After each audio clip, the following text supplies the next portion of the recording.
തമിഴ്നാട് രാമേശ്വരം എന്ന ദ്വീപിൻ്റെ തെക്ക് കിഴക്കായി സ്ഥിതി ചെയ്യുന്ന ഉപേക്ഷിക്കപ്പെട്ട പട്ടണമാണ് ധനുഷ്കോടി. രാമേശ്വരത്ത് നിന്ന് 17 കിലോമീറ്ററും ശ്രീലങ്കയിലെ തലയും മാന്നാറിൽ നിന്ന് 29 കിലോമീറ്ററുമാണ് ദൂരം. 1964 രാമേശ്വരത്തുണ്ടായ അതിഭീകര ചുഴലിക്കാറ്റിൽ ധനുഷ്കോടി പൂർണ്ണമായും നശിപ്പിക്കപ്പെട്ടു. തമിഴ്നാടിൻ്റെ കിഴക്കേ തീരത്ത് ഏകദേശം തെക്കോട്ട് മാറി മാന്നാർ ഉൾക്കടലിലേക്ക് നീണ്ടുകിടക്കുന്ന രാമേശ്വരം ദ്വീപിൻ്റെ തെക്കേ അറ്റമാണിത്. ഇതിന് കിഴക്കുഭാഗം ബംഗാൾ ഉൾക്കടലും പടിഞ്ഞാറ് ഇന്ത്യൻ മഹാസമുദ്രവുമാണ്.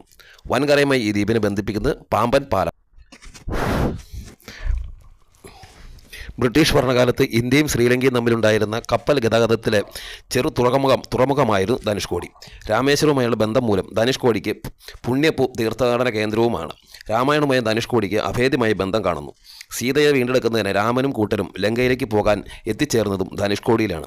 ഇവിടെ നിന്നാണ് രാമൻ സേതുബന്ധനം ആരംഭിച്ചത്, ഇന്ന് രാമസേതു എന്നറിയപ്പെടുന്നതും. ധനുഷ്കോടിക്ക് മുനമ്പിലെത്തുന്നതിന് മുൻപ് ആദ്യം എത്തുന്നത് കോദണ്ഡരാമർ ക്ഷേത്രത്തിലാണ്. രാമസേതുവിൻ്റെ തുടക്കവും ഇവിടെ നിന്നാണ്. രാവണ നിഗ്രഹണത്തിന് ശേഷം ഭാരതത്തിൽ തിരിച്ചെത്തിയ രാമൻ്റെ കൂടെ രാമഭക്തനും രാവണൻ്റെ സഹോദരനുമായ വിഭീഷണൻ പട്ടാഭിഷേകം നടത്തിയത് ഇവിടെ വെച്ചാണെന്നാണ് വിശ്വസിക്കുന്നത്.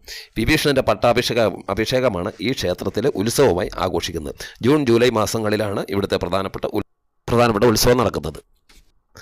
ധനുഷ്കോടിയുടെ പ്രധാന മുനമ്പിലേക്ക് എത്തുന്നതിന് മുൻപായി പ്രധാന റോഡിൽ നിന്നും ഇടതുവശത്തേക്ക് കടലിൻ്റെ നടുവിലൂടെ ഉയർന്നു നിൽക്കുന്ന മണൽത്തിട്ടയിലൂടെ മാത്രമായി നിർമ്മിച്ചിരിക്കുന്ന ഒരു വഴിയിലൂടെയാണ് കോദണ്ഡരാമക്ഷേത്രത്തിലേക്ക് എത്തപ്പെടുന്നത്.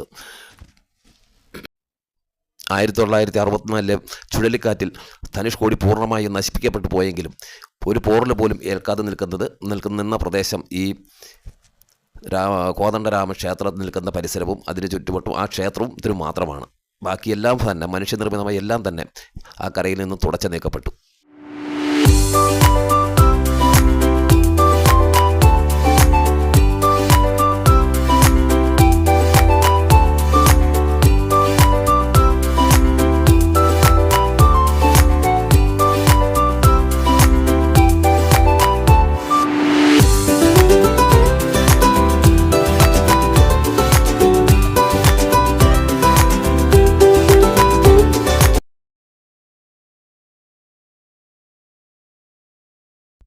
കടലിൻ്റെ നടുവിലൂടെ തന്നെയാണ് നമ്മുടെ വാഹനം സഞ്ചരിച്ചുകൊണ്ടിരിക്കുന്നത്.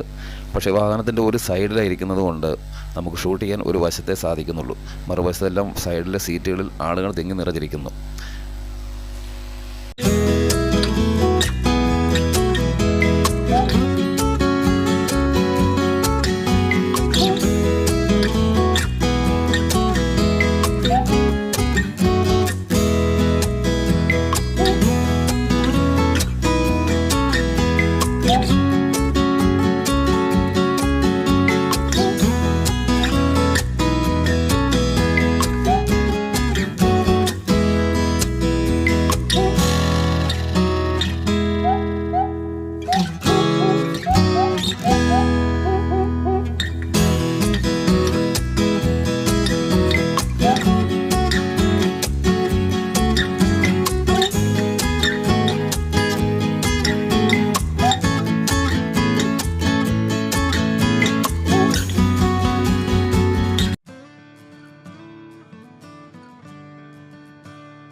വെള്ളത്തിൽ പൊങ്ങിക്കിടക്കുന്ന കല്ലാണ് ഇവിടെയുള്ള കരിങ്കല്ലാണ്.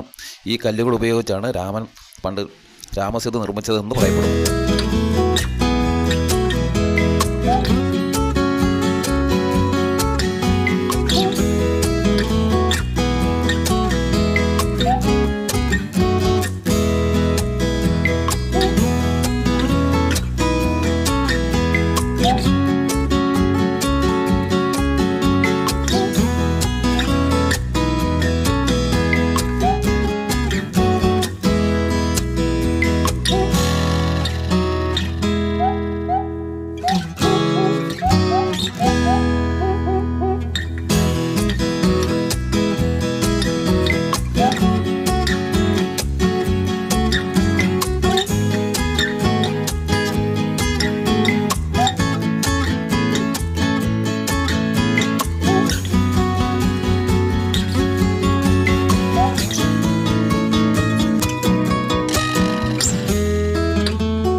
ധനുഷ്കോടിയുടെ അടുത്ത ഭാഗത്തേക്ക് നമ്മൾ നീങ്ങുകയാണ്.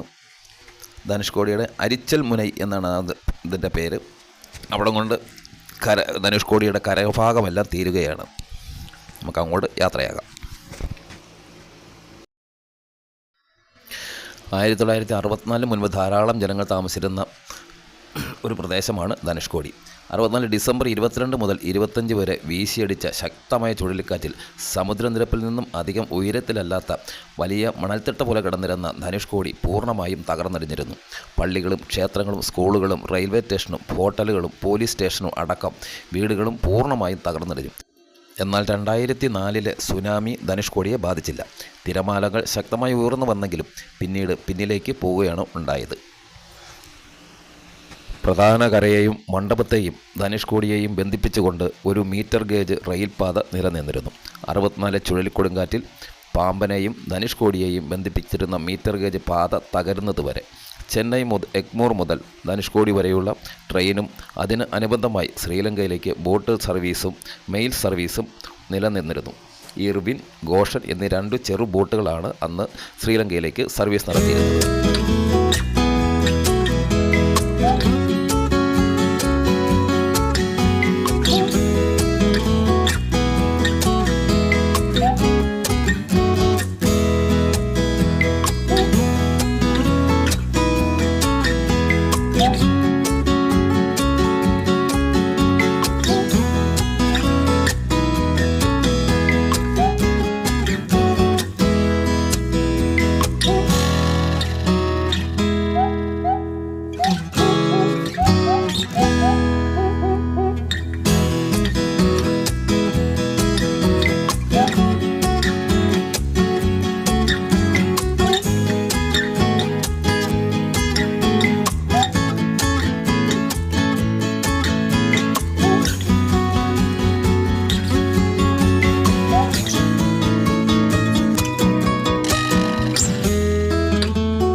ഒരു മഹാദുരന്തത്തിൻ്റെ അവശേഷിപ്പുകളുമായി ധനുഷ്കോടി ഇപ്പോൾ സഞ്ചാരികളെയും കാത്തിരിക്കുന്നു.